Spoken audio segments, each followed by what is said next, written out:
Now, what does H.R. 1 say about mail-in voting? It makes it permanent, and without the special protections necessary to ensure that the vote is fair. Let me read from the bipartisan National Election Defense Coalition, which was formed in 2013 based on the work of former President Jimmy Carter and James Baker.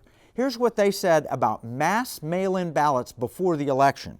They said, as with any voting system that is not fully transparent, proving mail-in fraud can be difficult or impossible. Once we drop our ballot in the mail, we can't verify what becomes of it. Additionally, should our ballots arrive in the central aggregating location untampered, they are likely to be counted by the same computerized counters that have been proven vulnerable to error and fraud. Central counting makes fraud on a large scale easier to accomplish and harder to detect. Vote by mail cannot provide a secure chain of custody of the ballots. That means that ballots are moved without consistent public oversight, offering opportunities for fraud, mismanagement, and disenfranchisement. Ballots are stored in hundreds of thousands of locations with insufficient security for 2 to 3 weeks. The ballots are handled by many anonymous persons throughout the process. It's possible that an unmarked contest on a ballot can be marked by someone other than the voter when the ballots are open for counting. That's why Stanford Daily made the following statement. A 2005 commission led by former President Jimmy Carter and James A. Baker III concluded that mail-in ballots remain the largest potential source of election fraud. Mail-in ballots were pretty rare before the pandemic. Now H.R. 1 wants to make them central for all elections going forward. Permanent mail-in ballots are the centerpiece of H.R. 1, and the other stuff in there that's even worse.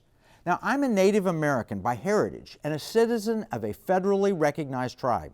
I was born on tribal lands, at least according to the Supreme Court, and I get the honor of voting in tribal elections. So I was particularly interested in what H.R. 1 said about Native American voting. In Section 1904 of H.R. 1, the bill defines accommodations for those residing in Indian lands, like where I grew up. As a Native American, the state would have to provide me a mail-in ballot even without a physical address. And I would get to drop it in a drop box without an ID check or verified signature.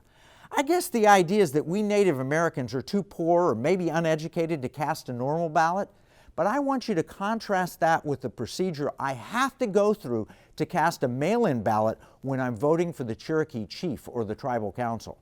First, they don't automatically send me a mail-in ballot. I have to register to vote and then formally request an absentee ballot. I have to prove my address. Since I live outside Oklahoma, that's really the only way I can vote. And to request a ballot, I have to submit my tribal citizenship card and then have my signature matched. And when I get my ballot, I have to fill it out properly and sign it. Then I have to place it in a special envelope that has to be notarized to prove that I am who I say I am. Apparently, the Cherokee Nation is far more concerned with election security. Under H.R. 1, to vote for president, you don't need to request a ballot. You don't need to register an address. You don't need a signature match. You don't need an ID. You don't need a notary. You just take a ballot from the stack, fill it out, and drop it in an unmanned box. How do you validate accuracy? According to the experts, you can't. And that is just one tiny provision of H.R. 1.